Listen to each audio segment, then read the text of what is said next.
hi, hello, I go by the name of Isma. I go by the name of Chris. And I'm just really excited at this excited? point. Yeah, I'm excited. Because I feel like we regularly introduce things, but this one is really hitting my heart chords a little bit. That's true. So I'm going to give you all insight to what we're doing here. This is a segment that we are calling the Creative Brief. And the Creative Brief is where we hang out with fellow creatives, creative professionals, hear their stories, let them share insight on their processes, their journeys, and from there, we share with you that knowledge to help you through your creative journey. And we hope that you gain some value from this because it's definitely giving us a lot of value. Absolutely. And this is gonna be the first one. We really hope you enjoy it. Welcome to the Creative Brief.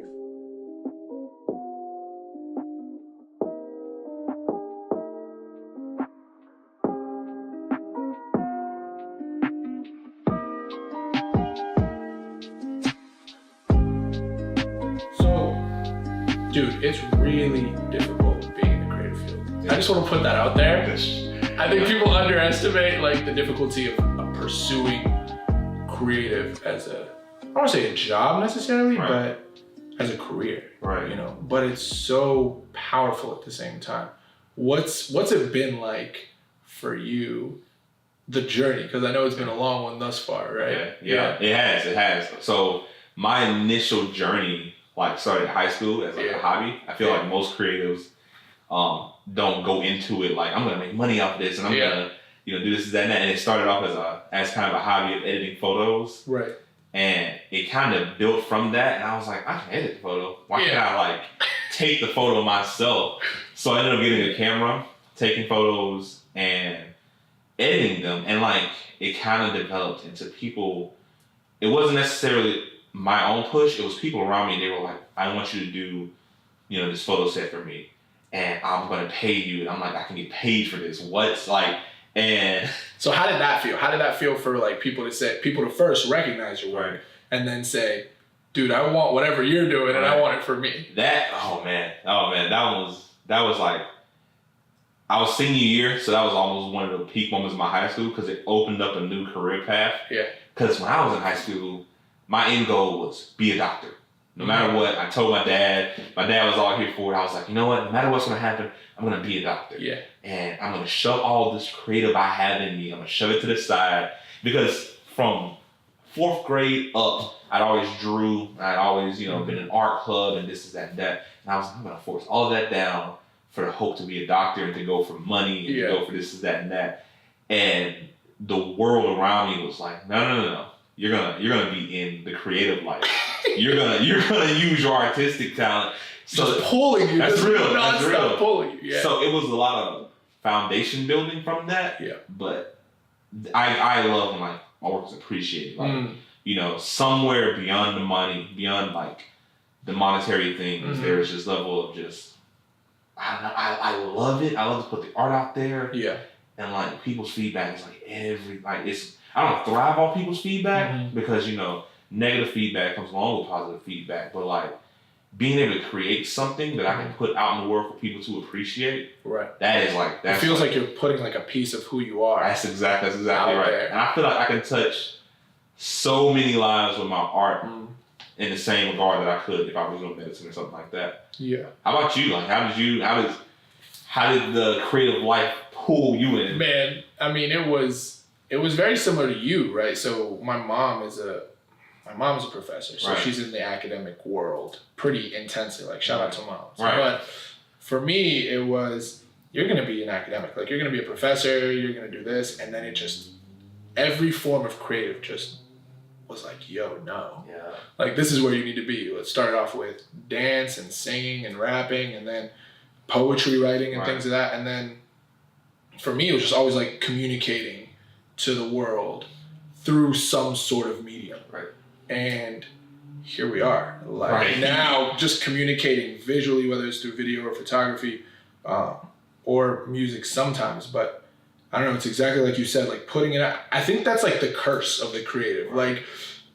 You don't want the validation and you don't want the criticism, but you want to put your stuff out there. And it's well, then you're gonna have to put your stuff out there, and you're gonna have to kind of I think you learn from doing that too. I think you learn from putting out things, seeing how it interacts with the world, and then seeing how it translates to who you are. Not that you necessarily have to like change your character by any means, but I don't know. The way that we communicate with the world through our craft is something that a lot of people can't say they do from the traditional job because it's so infinite for us versus things that have a specific way of doing it. Like that. Yeah, I don't know if that answered the question. Yeah, no. All right, so small tangent, based off something you said. Yeah. You talk about like the creative is infinite. There are oftentimes I run into people who are like, I wish I could do what you do, but I'm just not a creative person. People find themselves fully left brain, as they say. They want to shove the right brain out. Like, how do you feel? I don't know if the question is, could anybody be a creative? But like 100%. 100%. What do you think first though? I'll answer after you answer. So that's how I feel. I feel like everybody has the opportunity to like, I'm not necessarily saying make this your life, make this your lifestyle choice, but I feel like every person has the capability to be creative. And in some form or fashion, there's something that speaks to their soul that they can like bring out. But some people haven't found it yet. And that's kind of the thing. Like if your creative passion is music, it is in the same degree if it was art, if it was painting, and like that just gets me. People always like, I wish I could do what you do. Like you could, because I wasn't just blessed with creative talent. I worked for it. Like it's hours and hours of study and dedication to a specific craft that I really appreciate. So that's just kind of how I feel on it. No, I couldn't agree more. I think the first thing people need to understand is like creativity is not necessarily colorful or not necessarily just art, but it's the ability to expand on the existing well of knowledge, right? And to do that is to first find where you want to expand, right? And how do you use your like being as a vessel to expand that area, and from there just kind of really occupying it, like you said, really working in that space and seeing where you can provide the most, I guess, information and the most value and the most knowledge. But for something that you touched on is you have to experiment, I think. Sure. So people that are asking like, how do you start being creative? Experiment. Don't think that don't think that creativity is like one avenue. Right. I think that's really important to understand. Like, especially if you're early on, I don't know who necessarily is listening or watching right now as we're building this audience, but if you're at a younger age and you're seeing all these people that are creative, whether it's Chris, right? Whether it's YouTubers, whether it's like authors that you're reading about, and you're like, I can never be that.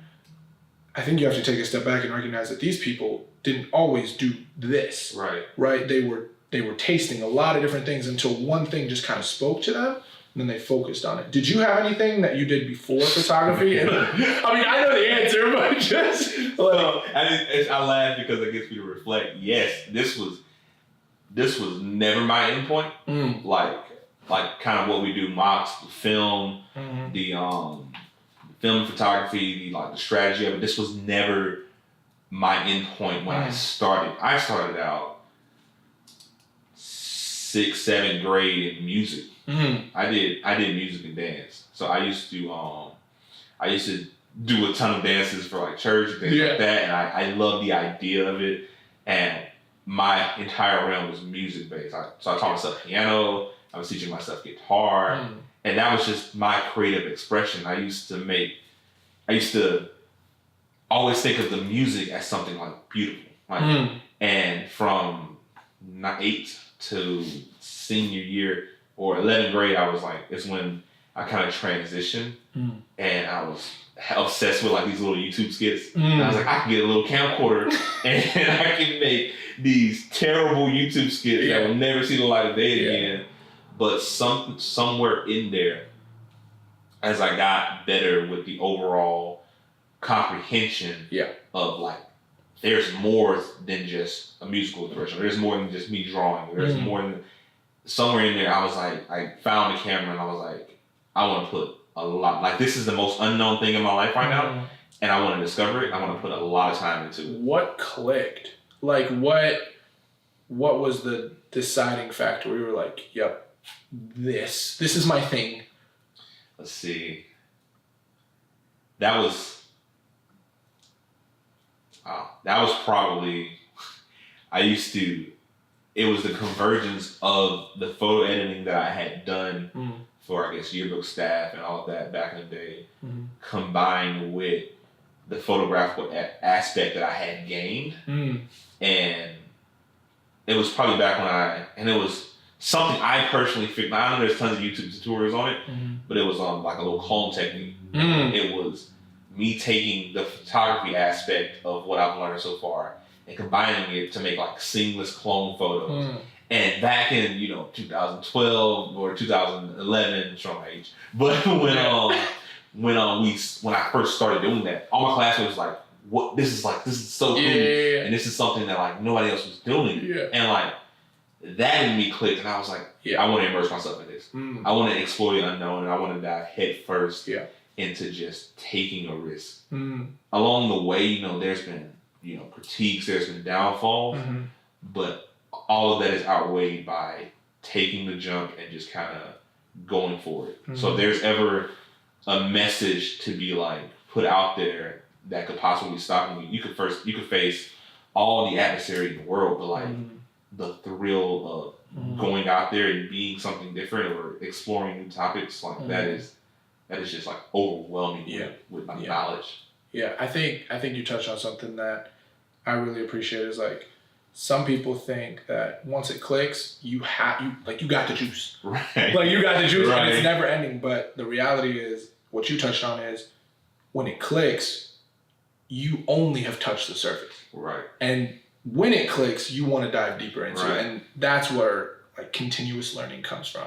And when you focus and you continue to learn, I think, well, I kind of know now from like what we've been doing, but that's when it really hits home. That's where it's hit home for me. Right. Like there have been a lot of things that I've experimented with, but the second I found focus, it's because I wanted to learn more about it. Correct. And I think that's the struggle that many people face when they say I'm not creative. It's because there's a fear of like really jumping in and learning a lot about that one thing. Because if you're an artist or if you're a creative, you're like, well, I cannot be stopped. Like the world is mine and I have to do everything because I have to like put my footprint and everything. But it's like, if you become focused on what it is you enjoy and you want to really maximize your creative abilities, you have to try to become an expert in what it is you're doing. And I know for a fact you do that because me and you will sit down and you'll be like, yo, let's check this video out. Let's freaking look at what this person's teaching us. Right. And like you said, there's like challenges that come along the way that test your skill level. Right. And you can get frustrated. You can ask yourself like, man, maybe I'm not cut out for this. But I think that's the moment where you like dig even deeper. Yep.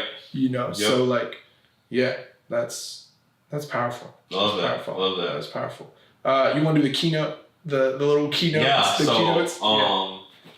To paraphrase everything, just to make sure we're hitting the keynotes, the keys to success almost. Fat shout out to DJ Khaled. Right, but basically, the keys to unlock creative from this topic, is so you have to start somewhere. Right. Like regardless of the big picture or the little picture, regardless if it's to make money or it's to express yourself creatively, the key is to start. A lot of people fail on that part alone 100%. Because they are looking so far in the future and they're looking so broad that it becomes overwhelming. But if you start by, like I did, I'm taking senior portraits of 2 people in your school, then it may grow into something more. Second topic would be, how would I say it? To not get, it's similar to the first, but to not get overwhelmed and to not get put down by the world around you. Right. I should say, like, with everything you're doing good in the world, there will be bad. 100%. Like, there's friends of mine that now they're doing music, they're receiving like hate mail. Like people are taking the time out of their day to discourage them from being great. But obviously they're doing something right. To boil with other people. And let's see, third will probably be, I don't know, probably to take it step by step. Yeah. So like you said, I mean, the second one would be don't let whatever hate comes up, because there's gonna be challenges regardless. It's whether a lot of people like to say like people are gonna hate on. Well, there's gonna be challenges, like you're gonna have to self-reflect sometimes. There's gonna be like personal challenges that you face, and you're building yourself through whatever outlet you're trying to be creative. But I think the third one is continuously learning and applying what it is you're learning. And the last one, which is what we're hoping to do, is sharing that knowledge. That's true. Because the second that you teach and the second that you post content or write about it or share what you've learned, you gain clarity on what it is that you're doing and how to really get somebody to understand it in a way that's easy to know and easy to understand. So that's big. That's like the next step. Correct. Like that's first, full circle. Yeah, that's it. 100%. That's becoming the people that you admire. 100%. That's like paving a new way for people, who are just now getting started. 100%. To be like, these are my key. This is my key to unlock creative. Right. And the thing about that is, some people don't do that because they're scared that they're gonna give away like their secrets. And it's like the second you start sharing, facts. Like it's over with. Like because you're teaching other people, and what that does is you're allowing other people to grow, which is challenging you to succeed yourself. Correct. And I don't know, I just think it's really powerful in that. Because some what was the saying? Like those that teach can't do or something like that. But it's like, I disagree with that. I think you should maximize your effort there and then teach. And like that's a part of your creative. That becomes an extension of that. So